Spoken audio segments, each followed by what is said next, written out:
की हिम्मत थोड़ी सी कमजोर पड़ने लग जाती है। ये वही पड़ाव था। ये यात्रा को 1 महीने के लगभग का समय हो गया। आज 15 अगस्त है। साथियों का ये आग्रह था कि मैं भी आपके बीच में आऊं और जिन सज्जन का ये है वो मेरा उनसे आग्रह कि इसको अपने कब्जे में कर लें। समय खराब है। उत्तर प्रदेश में ऐसी सरकार है कि कहां चोरी हो जाए, कहां लूट हो जाए, ये भी नहीं पता है। कभी कोई आपका यही चुरा ले जाए, इसका भी नहीं पता रहेगा। बाद में आप रोते फिरोगे। आज ऐसी सरकार उत्तर प्रदेश में है कि आदमी के आदमी चोरी हो जा रहे हैं। ये तो फिर भी ड्रोन है, ठीक है। इसलिए मैंने उनकी भलाई के लिए उन सज्जन को ये बात बताई कि आज तो आम आदमी नहीं, मेरे जैसे व्यक्ति पे भी सरेआम गोली चला के उसकी हत्या करने का प्रयास किया जाता है। घर से निकला हुआ कोई भी शख्स सुरक्षित वापस आ जाएगा, इस बात की गारंटी आज उत्तर प्रदेश में नहीं। ऐसा माहौल जहां मुख्यमंत्री जी बड़े बड़े दावे करते हैं कानून व्यवस्था के, वहीं इस देश के शोषित वर्गों में स्पेशली चाहे दलित हो, पिछड़े वर्ग के हों, मुसलमान हो, आदिवासी हो, जैन हो, सिख हो, बौद्ध हो, ईसाई हो, महिलाएं हो, किसान हो, मजदूर हो, आज उनके हक अधिकारों पर डाका पड़ रहा है। इस डाके को रोकने के लिए जहां उत्तर प्रदेश में सब लोग चुप हैं और अन्याय को होते हुए देख रहे हैं, वहीं भीम आर्मी आजाद समाज पार्टी और कुछ ऐसे संगठन, चाहे वो किसान संगठन हो या मजदूर संगठन हो, वो इस हक की आवाज को, अधिकारों की लड़ाई को मजबूत करने का काम कर रहे हैं। ऐसे में वो सभी साथी जो साइकिल यात्रा में शामिल हुए, मैं उनका दिल की गहराई से धन्यवाद देता हूं। मुझे लड़ाई और अगर 24 घंटे की कॉल पे इतने सारे लोग इकट्ठे हो जाते हैं और इतनी बड़ी साइकिल यात्रा निकलती है, तो वो तमाम साथी जो यहां मंडल के हैं, जिले के हैं, प्रदेश कमेटी के हैं, सेक्टर कमेटी के हैं, विधानसभा कमेटी के हैं या बूथ कमेटी के हैं, वो सब लोग बधाई के पात्र हैं। उन सब के लिए तालियां जो है बजानी। लेकिन क्या हमारी लड़ाई पूरी हो गई? क्या हम लोग अपनी लड़ाई जीत गए? अभी तो लड़ाई शुरू भी नहीं हुई। हमें थोड़ी सी समझदारी दिखा के अपने काम को मजबूत करना। हमारे बीच हमारे बहुत ही सम्मानित जावेद भाई, इजाज भाई, जावेद अख्तर जी, जो देहरादून से मेरे पुराने साथी, वो भी आगे, मैं उनसे भी आग्रह करूंगा कि वो भी यहाँ आ जाए। मेरा ऐसा मानना है कि हम परिवार के रूप में इस अन्याय का जवाब भी देंगे और अपनी ताकत बना के यहाँ के लोगों के लिए काम करने में भी सफल होंगे, ऐसा भी मेरा मानना है। मैंने देखा कि पसीना चल रहा था, सूर्य आपकी परीक्षा ले रहा था। रास्तों का क्या कहना, सड़क में गड्ढे हैं या गड्ढों में सड़क है, कुछ कह नहीं सकते। फिर भी मैंने ऐसे बहादुर साथी देखे, ना मोटरसाइकिल पे बैठे, ना गाड़ी में बैठे, ना साइकिल पे बैठे, वो लगातार दौड़ते रहे। मैं ऐसे साथियों के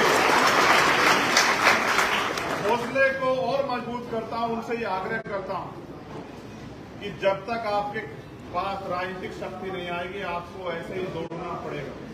और जिस दिन आपके पास राजनीतिक शक्ति आ जाएगी, उस दिन के बाद आपको कहीं दौड़ना नहीं पड़ेगा। जहां जो आपका काम कर सकता है, वो दौड़ के आपके घर आके बताएगा या अपने ऑफिस में आपका बैठ के इंतजार करेगा कि बताइए आपकी समस्या क्या है।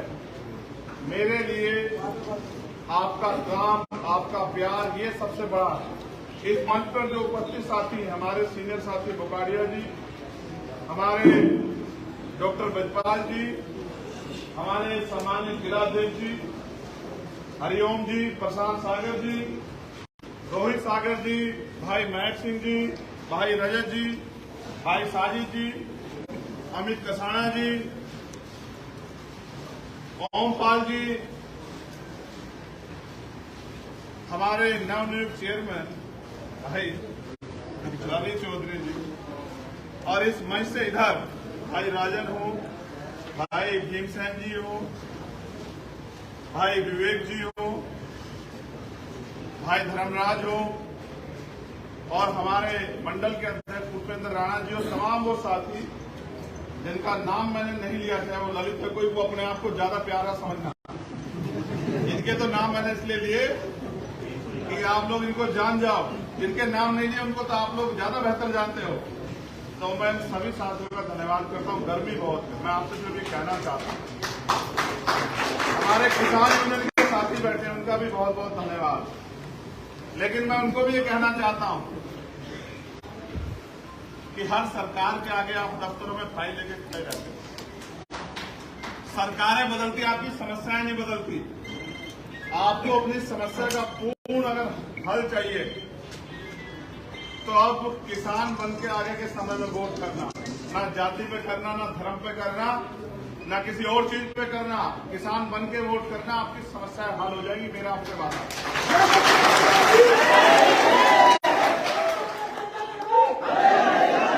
मेरा संदेश के तौर पे आप साथियों से आग्रह है कि जो पंपलेट अभी आपको यहाँ दिया गया है, उस पंपलेट को आप खुद भी पढ़ें और उस पंपलेट को लेके गांव बस्तियों में भी जाएं। जब आप गरीब की औलादे जाके काम करने, मेहनत करने काम करेंगी, अपनी ताकत बनाने काम करेगी, तो इस क्षेत्र में जो पैसे वाले लोग रहते हैं, ताकतवर लोग रहते हैं, वो आपका रास्ता रोकने का काम जरूर करेंगे। और क्योंकि वो साजिश कर सकते हैं, आपके आगे मेहनत नहीं कर सकते, आपकी मेहनत का मुकाबला नहीं कर सकते, उस समय आपकी समझदारी ही आपको आगे बढ़ाएगी।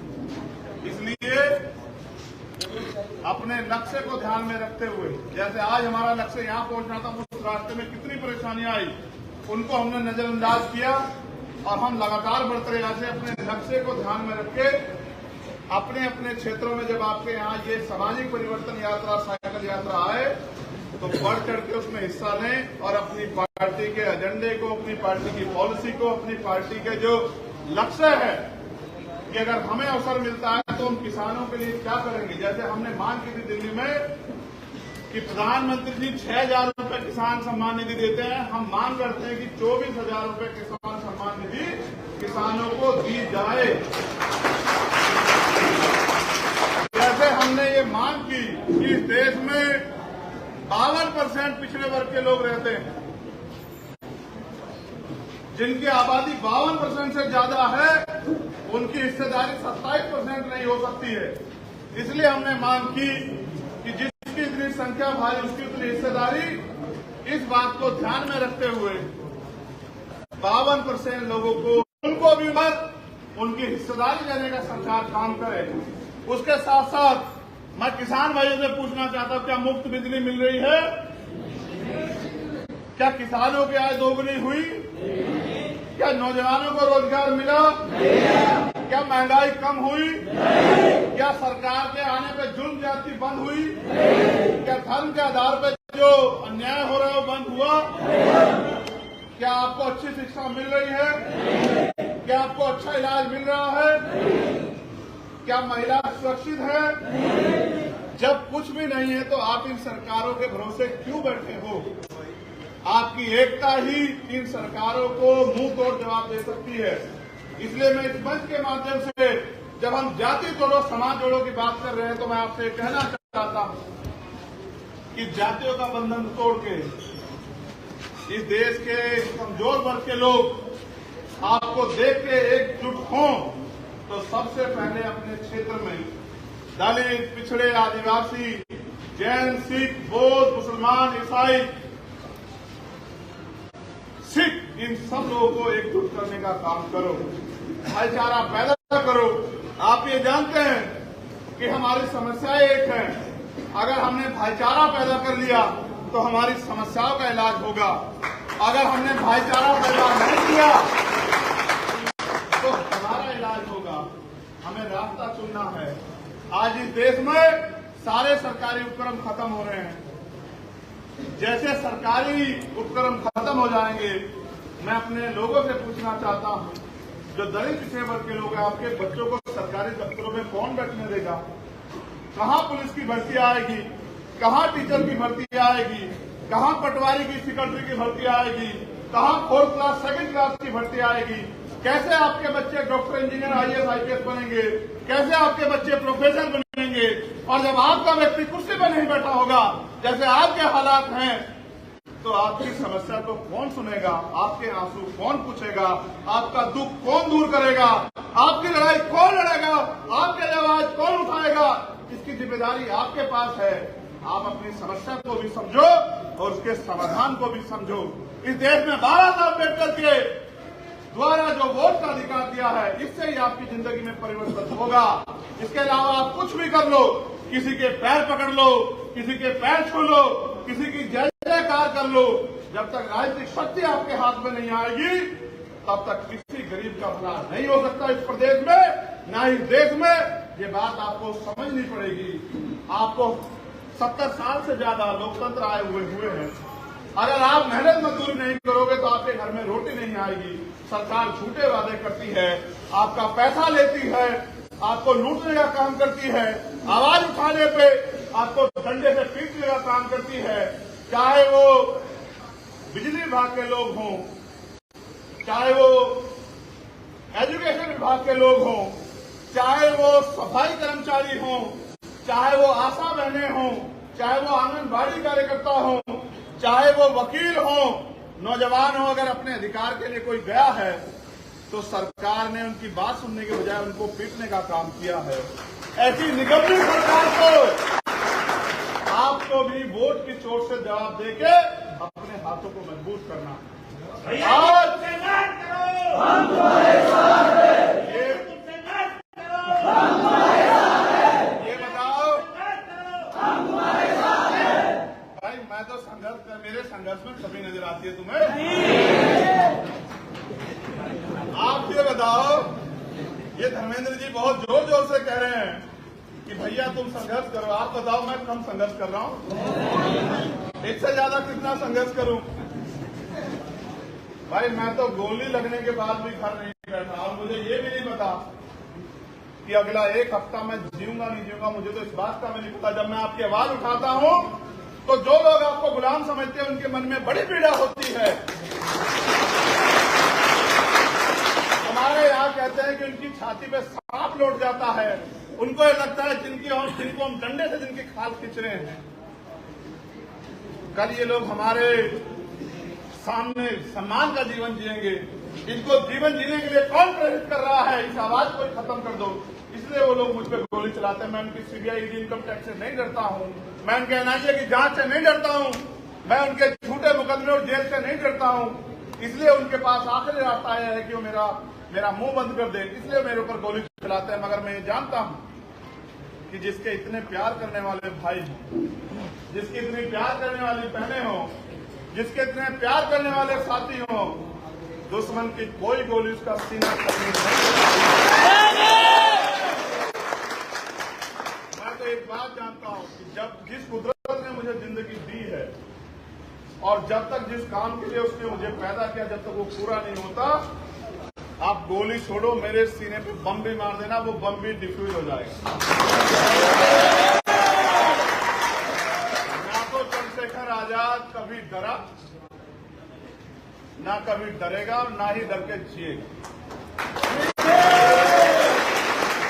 अगर आप ये सोचो कि इस राजतंत्र में, ये राजतंत्र इसलिए कह रहा हूं जबकि लोकतंत्र है, कि यहाँ पैसे वाले लोग ही राजनीति करते हैं, चुनाव लोग लड़ने के लिए करोड़ों रुपए की जरूरत है, वहां आपका जिनके पास पंखे भी पूरे ना हो, जिनके पास कुर्सियां भी पूरी ना हो, उनकी पार्टी कैसे आगे बढ़ेगी? ये जिम्मेदारी आपके कंधों पर है।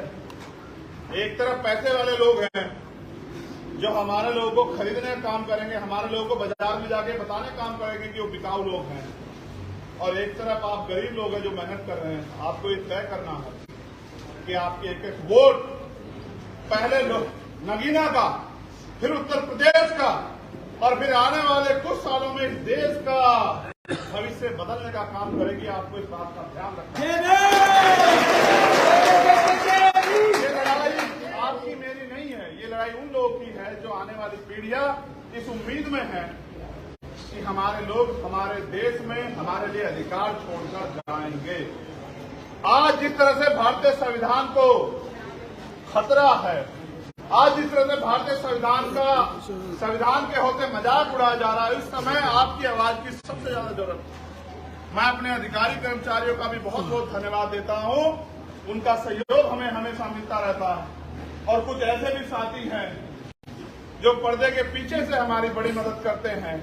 मैं उन सब भाइयों का दिल की गहराई से धन्यवाद देता हूं जो इसी पंडाल में मौजूद है, और उनके नाम भी लोग नहीं जानते, लेकिन वो बहुत मेहनत करते हैं। मेरी लड़ाई बात एक है कि आप अपने पैरों पे खड़े हो जाओ, आप अपनी जिम्मेदारी, अपने अधिकार को समझ लो, और अपने अधिकार जो आपके अधिकार लोगों ने छीन रखे हैं उनको छीनने के लिए संघर्ष करो। और ये लोकतंत्र है, संघर्ष करने के लिए आपको कोई तलवार भाला नहीं उठाना है, कोई बंदूक नहीं चलानी है, अपने पक्ष में ईवीएम का बटन दबाना है। मुझसे लोग ये भी कह रहे हैं कि साहब आपके लोग आपके साथ रहेंगे लेकिन ईवीएम से हरा देंगे। तो मैंने उनसे ये कहा कि एक बार हमारे लोग तैयार हो जाए, इस ईवीएम का भी इलाज हम लोग जल्दी कर देंगे। आप लोग जिसके जरिए आपके वोट के अधिकार को लूटने का प्रयास किया जाएगा, उन सब चीजों का इलाज करने के लिए